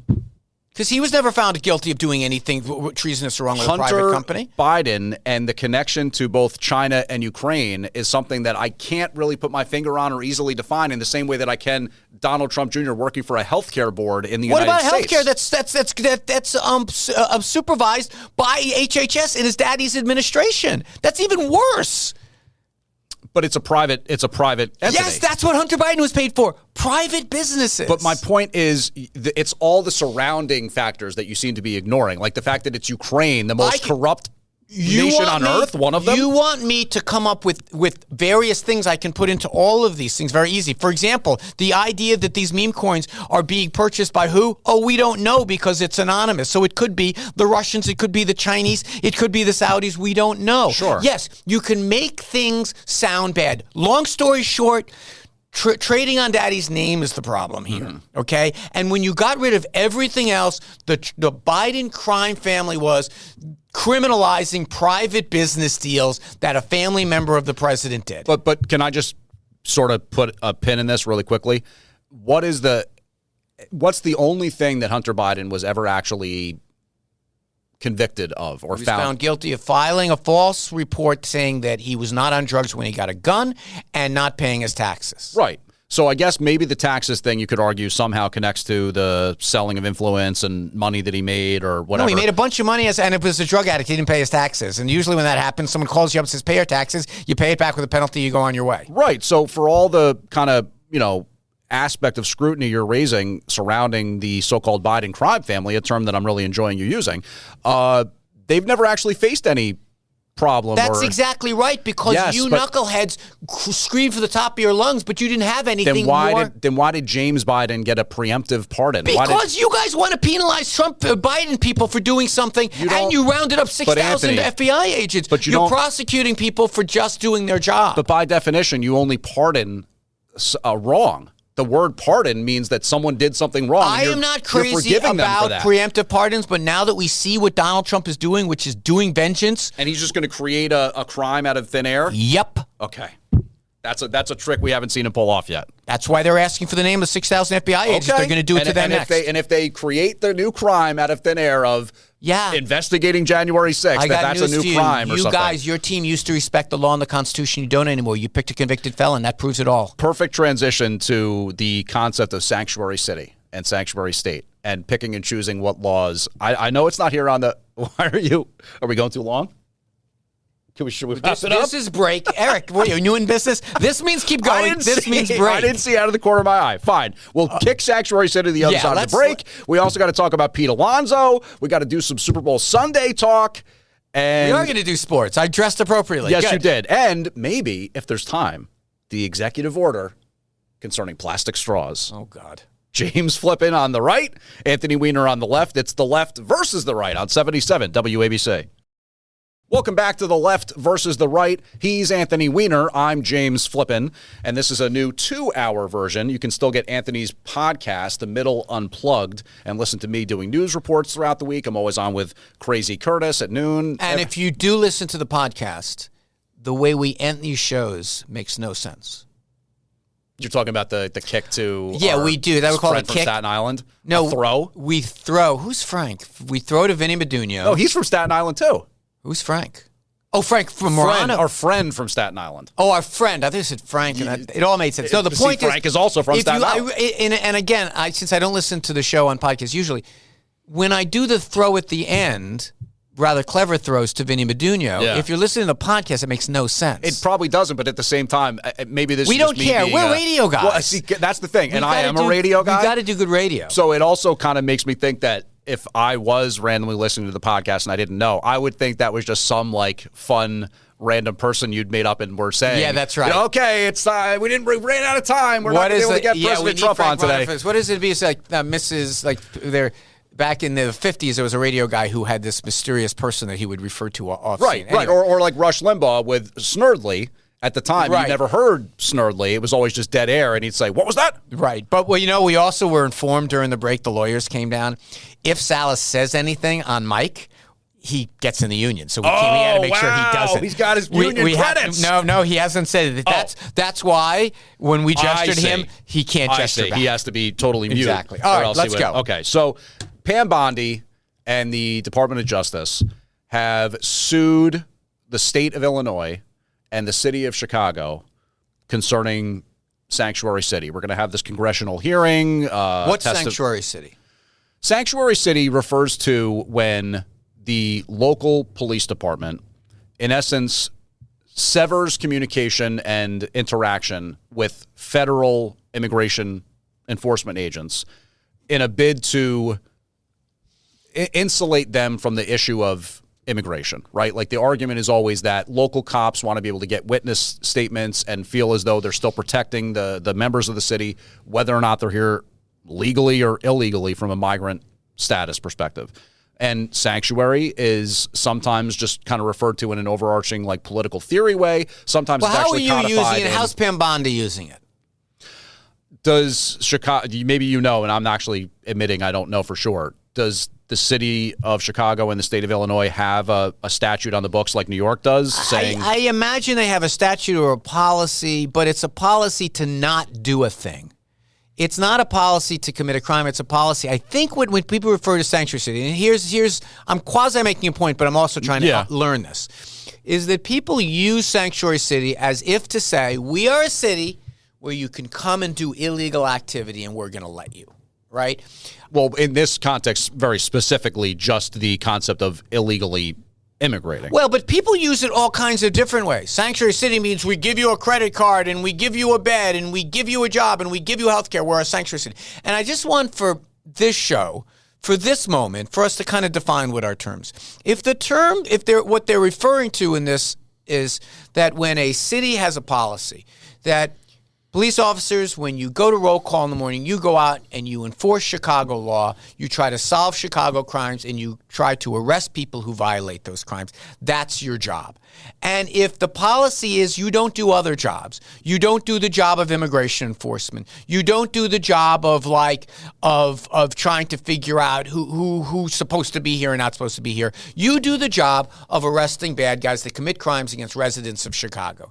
If you think that that is a crime to do that, to have that posture, we're just going to enforce our own laws, we're not going to enforce federal laws, I don't really get it. That's probably true of every police department out there. Well, the distinction here is what Pam Bondi's lawsuit and the Department of Justice lawsuits says, that these policies, and then specifically Chicago and Illinois, are interfering with federal immigration enforcement. So in other words, not just that they aren't actively participating in the enforcement of the law, but that they're actually stopping the federal authorities from being able to do it. That's already against the law, right? And she's saying that someone is doing that. And so, okay, let's have a prosecution to see who she thinks should be prosecuted for that. I think it has become a bumper sticker for a much larger, more complicated question, which is, what should local authorities do when they're trying to go out into the community and solve crimes when they come across someone who's not documented? What should they do? Should they stop everything they're doing and say, wait a minute, this is a witness to a crime. He's not documented. I know this because I interviewed him about his documentation and his, even though it's not my job as a New York police officer, as a Chicago police officer to do that, I'm going to now, I've got to stop everything I do and arrest this guy? I mean, what is it that you're expecting? Remember, deportation proceedings, someone who's here undocumented and is to be deported is a civil problem. That goes before a civil court. Okay, we already have people that get arrested in Chicago, get arrested in New York, serve their time in prison. If you want to say when they're done with their time in prison, we want to make a phone call and say, hey, federal government, we're going to tell you right now that we have a... Well, here's why it gets a little stickier than just the way you're laying it out, right? In terms of some of these jurisdictions, including Illinois, including New York, parts of California, there's a different standard of what it is to like hold a defendant and incarcerate them versus what might happen with a federal immigration agent, right? So if someone's accused of slugging somebody in the face, or let's connect it to the Lake and Riley thing, stealing from a store or something like that. Here in New York City, not much is going to happen to you. When you're They're going to fill out some that? paperwork. Right. Okay. And you're arrested. You haven't, but you haven't found guilty. You've just been accused of it. Okay, go ahead. They're going to fill out some paperwork. You're going to have a court date that you're supposed to show up for. Maybe you'll have some sort of court monitor thing, whatever this, that, and then you go back out into the world because we don't right. So far, you're just describing regular law enforcement. But yes, go ahead. Right. However, for federal immigration authorities, if you were to do something of a illegal nature and they got their hands on you, they might say, "Cool, you know what? You're accused of doing this, but we already know for a fact based off when you came in an Eagle Pass and we said you have to show up at this date and you didn't, even though you're claiming asylum and blah, blah, blah, blah, blah. You have to go. You're getting kicked out because you didn't follow the rules on the immigration side. So even though you're accused of stealing razors at CVS, Dwayne Reed, whatever, that one doesn't even have to get prosecuted because we already have you on this. And guess what? Get out. Bye. You already broke the law concerning immigration. So when you don't have that sort of cooperation between the federal side and the state local law enforcement side, it just creates more chaos around like what is and isn't happening here from the enforcement of laws. Yeah, okay. So let's get back to the real world example that you just made. If someone is found guilty of a serious crime in New York, it pings in the federal system. The feds put in something called a detainer request, meaning when this guy's sentence is done. And I'm not trying to split hairs, but you said if they're convicted. Right. Not necessarily if they're arrested, right? Right. Not necessarily if they're arrested or accused of something like that. You don't go because then you're still innocent. Right. You're arrested, you're still innocent. That's the stickiness here, is that we have a sort of like softer, more progressive way of treating crime. Well, let me just make it pretty clear. What's been going on up to now, ICE doesn't have the authority to deport anybody. Courts deport people, right? And so if someone has a But that's the enforcement arm of that. Right, but what the person you're describing might not have a deportation order. True, and there's no problem if they do. If they have a deportation order. if they did not show up for if it was a catch and release thing and they didn't show up for their right you see, this is the point I'm making, is that people who use Sanctuary City to get their imagination running wild about what's really going on. What's really going on is you have different categories of people who are undocumented. Most of the people getting thrown out now, moving to Guantanamo now, are people that are in a state prison system, that they've done their time, that justice has been served, and now they're getting thrown out of the country and we need some place to send them. In the case of Venezuela, we don't have any place to send them, so we're putting them in Guantanamo or whatever the heck we're doing with them. A lot of people are held in ICE facilities. They go from a state prison. The feds say, we want them. They take them over in New York and Chicago and everywhere else. They take them over and bring them. That's 90% of the people that are now being kicked out by the president. They were kicked out under Biden. They were kicked out under Obama. It's the low-hanging fruit. So what do you think, what's the main concern or the upside or the downside of either having or not having sanctuary cities law? That's why the do point. you? Well, I'm asking you. Here's the reason Like, why. do you think that local beat cop is going to be looking into this, that, the other, and says, "Uh-oh, No, that guy's actually from Colombia. I better call my buddy at ICE." That's actually part of the problem. So Rudy Giuliani put it best when he supported Sanctuary City. He says, we want our cops solving crimes, and that means sometimes talking to people who are suspicious about cops who don't want to talk because they're not documented. Right. We want the undocumented, for example, to put their kids in school, not to hide under a bridge because they're fearful of being thrown out. Sure. We are the city of New York. We got to figure out how to make our streets as safe as possible. Yeah. So we have this federal agency that has a different imperative. So they sometimes may go around looking for, let them do it. The one thing I'll say that I think it could strike some level of a little bit of understanding and compromise potentially is sometimes like the terminology behind things 100% is a big problem. Sanctuary City is a boogeyman. That's the point I'm trying to make. But not just that. It also tells something to the person that would potentially immigrate and choose where to migrate, right? In other words, if you have no intention of completing the federal immigration process and you really only want to come here and be illegal for various reasons that I'm not even going to try to define right now, where are you going to go? People, I agree with you. City of New York has benefited enormously being a capital for people who want to come. 99.99999% want to make their lives better by working. That's what migration usually is. It's not they're coming here, I want to get a bed at a hotel or at Times Square. That's not generally. Now, There's plenty of those guys too, let me tell you. Trust me. I've listened, the evidence doesn't bear it out. Usually people are in I've seen them. Okay, whatever. Fine. Look, that's a different conversation about New York and the rights you have when you're homeless in New York.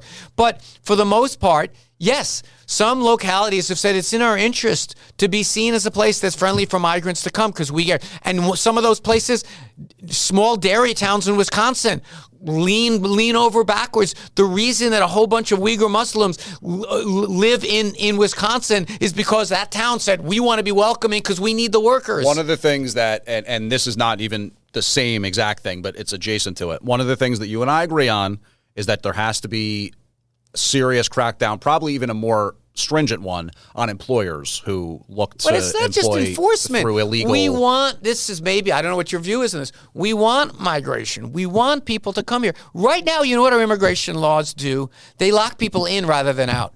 Right now, when people come seasonally to pick almonds, they're afraid to leave because they're afraid they won't be able to come back in. Have a normal, do you know? Just to interject, I'm more interested in seeing, and you can take this as xenophobic as you want it or whatever, U.S. native born and also people who actually are here legally, them getting jobs is more important to me than the others. magnet that's being created that draw these people over here is by businesses that want to hire the labor. Yeah. Well, there's the jobs of- exist. And by the way, it's a conversation for a different time. It's the fentanyl thing also. You know, the president of Mexico says the same thing about fentanyl. You know, we have all these fentanyl labs and all this money, all this blood, because you have a problem with people consuming fentanyl in your country. And that's certainly true. Right? So and they say, what about all the guns that are coming down here? Yeah. Look, I think the marketplace, I'm a free market guy. The marketplace is expressing we need cheap labor. The laborers are going to find it. Okay, so speaking of the marketplace, in the few minutes that we have remaining, Pete Alonso, he went out on the marketplace, Yes. couldn't quite get the payday, went up Yes. to Toronto. Maybe that was going to, but you're excited to see him come back? I had a weird feeling Alonso was going to come back. Me too. Because there were more and more teams were making other plans, including the Mets. I mean, I guess Vientos is going to go back to third or whatever. Listen, I want to tell you something. I am not a salary cap guy. Really? Okay? I'm not. Wow. I believe in workers should be able to. It's the IM. Isn't that funny? Like in real life, you'd love a salary cap. In the fake world of sports, I want one. And you and I should both, as libertarians, let the marketplace work. If you're a bigger market, you got more money. That labor should go where labor can go. Look how well you're paid here in New York. You might not be paid so well on a radio station in Kansas City. Yeah, well. But listen, I am not a big salary cap guy, and I can tell you this. In the arms race, with the Los Angeles Dodgers doing what they're doing.